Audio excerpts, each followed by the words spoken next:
Assalamualaikum warahmatullahi wabarakatuh. Saya Isneni Karunia Putri, NIM 41820010028. Di sini saya akan menyelesaikan tugas besar 2 aljabar linear. Vektor. Vektor adalah sebuah objek yang mempunyai panjang, besar atau nilai, dan arah tertentu. Secara geometris, suatu vektor dapat digambarkan sebagai ruas garis berarah dengan panjang ruas garis menyatakan besar vektor dan arah ruas garis menyatakan arah vektor. Kita dapat menggambarkannya sebagai panah atau segmen garis lurus yang terarah di ruang dimensi 2 atau ruang dimensi 3. Pada gambar di atas, arah panah menunjukkan arah vektor dan panjang panah menyatakan besarnya.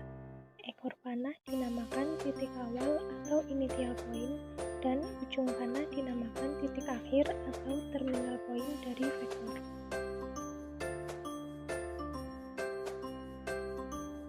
Jenis-jenis vektor matematika. 1. Vektor 0, yaitu suatu vektor yang panjangnya 0 dan tidak memiliki arah vektor yang jelas. 2. Vektor posisi, yaitu suatu vektor yang posisi titik awalnya di O0,0, sedangkan posisi titik ujungnya di satu titik tertentu atau selain titik O. 3. Vektor satuan, yaitu suatu vektor yang panjangnya satu satuan. 4. Vektor basis, yaitu suatu vektor yang panjangnya satu satuan tapi arahnya searah dengan sumbu koordinat. Operasi vektor pada bidang. Operasi vektor pada bidang meliputi penjumlahan, pengurangan, perkalian vektor dengan skala, dan perkalian dua vektor. 1. Penjumlahan vektor. Dalam penjumlahan dua vektor secara geometri terdapat dua macam cara penjumlahan yang bisa digunakan, yaitu cara segitiga dan cara jajar genjang.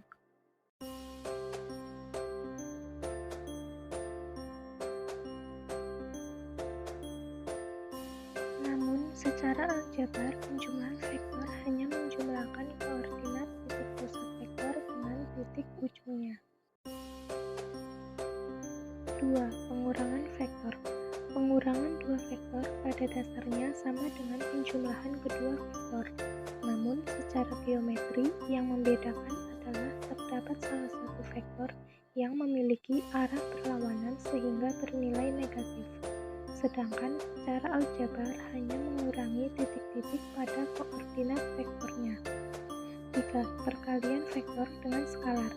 Perkalian antara vektor dengan skalar adalah hasil kali suatu bilangan skalar K dengan sebuah vektor A. Contoh soal, dua buah vektor gaya F1 dan F2 masing-masing besarnya 15n dan 9n, bertitik tangkap sama dan saling mengaduk sudut 60 derajat.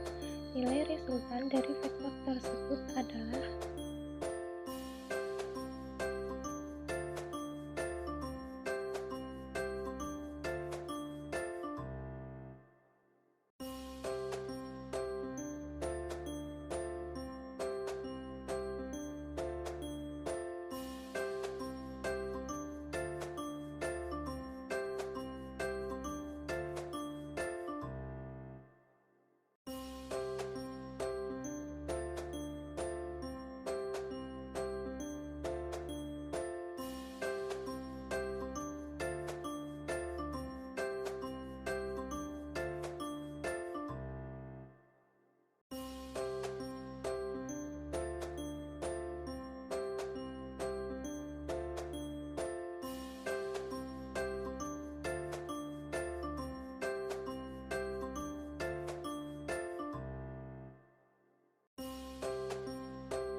garis dan bidang dalam ruang 3 dimensi.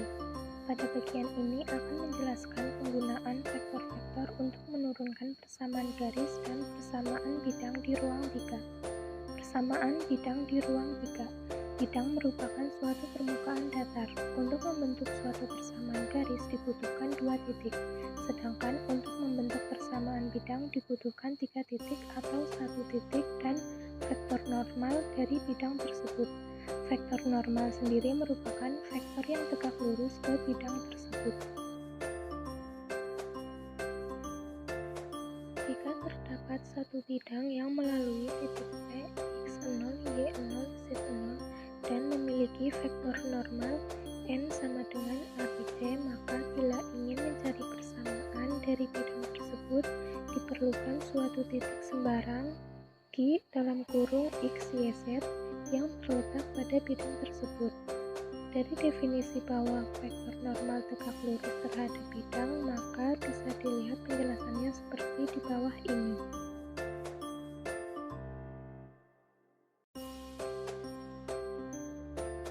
Persamaan garis di ruang 3. Penjelasannya dapat dilihat seperti pada gambar di bawah ini.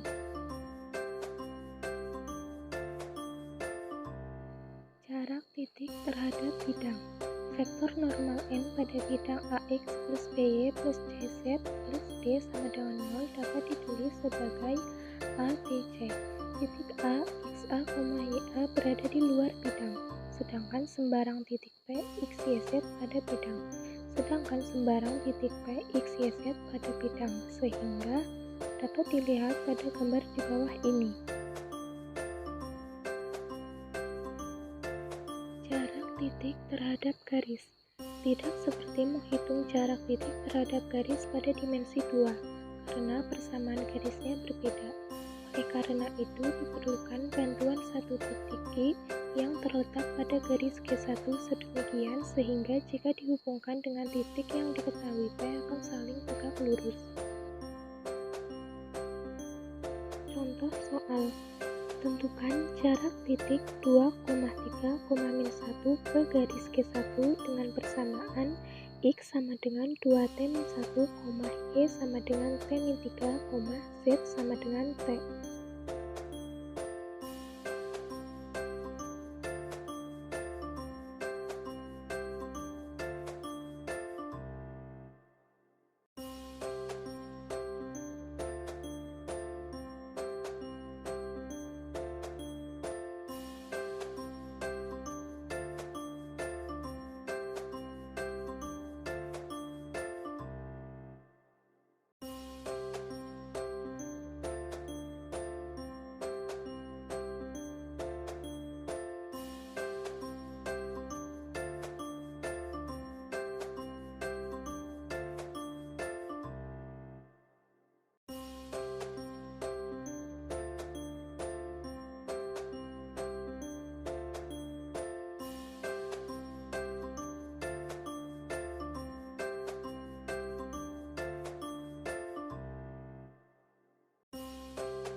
Garis dan bidang dalam ruang Euclidean.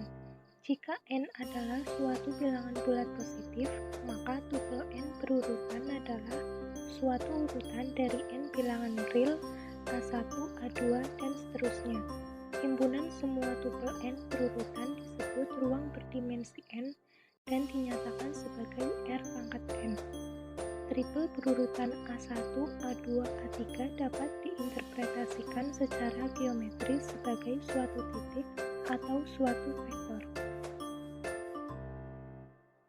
Definisi: dua vektor U sama dengan U1, U2, dan seterusnya, dan V sama dengan V1, V2, dan seterusnya pada R pangkat N disebut sama atau equal jika U1 sama dengan V1, U2 sama dengan V2, dan seterusnya. Jumlah sum U plus V didefinisikan sebagai U plus V sama dengan U1 plus V1, U2 plus V2, dan seterusnya.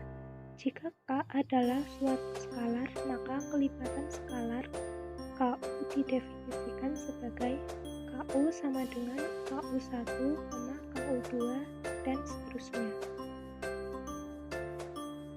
Sifat-sifat operasi vektor pada ruang berdimensi n. Jika U sama dengan 1, U2, dan seterusnya, V sama dengan V1, V2, dan seterusnya, dan W sama dengan W1, W2, dan seterusnya adalah vektor-vektor pada R pangkat N serta K dan L adalah skalar, maka seperti di bawah ini. Definisi: jika U sama dengan U1, U2, dan seterusnya, dan V sama dengan V1, V2, dan seterusnya adalah vektor-vektor sembarang, maka hasil kali dalam Euclidean U dikali E didefinisikan sebagai U dikali V sama dengan U1, V1 plus U2, V2 plus, dan seterusnya. Sifat-sifat hasil kali dalam Euclidean. Jika U, V, dan W adalah vektor-vektor pada R pangkat N dan K adalah suatu skalar, maka seperti di bawah ini. Norma dan jarak pada ruang berdimensi N Euclidean. Jika U sama dengan U1, U2, dan seterusnya, maka norma vektor U pada ruang N adalah seperti pada gambar. Sedangkan jarak Euclidean antara titik U sama dan seterusnya dan titik V sama dengan V1, V2, dan seterusnya pada ruang N didefinisikan seperti pada gambar tersebut. Contoh soal: jika U sama dengan 1,3,2,7 dan V sama dengan 0,7,2,2, maka pada ruang 4 adalah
sekian dari saya, kurang lebihnya mohon maaf. Wassalamualaikum.